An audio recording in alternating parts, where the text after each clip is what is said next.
2001 Chevy Tahoe. It's got like 225,000 miles on it.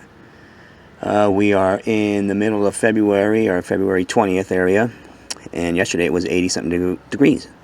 We are checking our ACs already, and mine's not getting that cold. I'm spinning this fan here. Look at how easy that spins. My AC pressure is too high. There is no protection there. That thing ain't spinning the way it's supposed to be. I'll show you what it's like when you replace it. And this is very easy. Very easy. Those are the things you'll need. It's got 200-something thousand miles. It's sure it's been off before. Take these bolts off, and we'll be putting a new one. There it is. See how that doesn't move the same. It doesn't even want to turn. That's what you want. The faster you move on the freeway, the faster it keeps the engine cool. The more at an idle keeps the AC cold. Check these. Very important in hot weather. See that?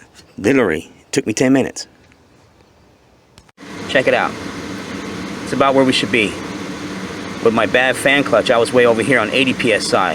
Definitely not flowing enough. Overheating my compressor. That's a big difference there. That's how much the fan clutch plays and how important the AC needs to work on.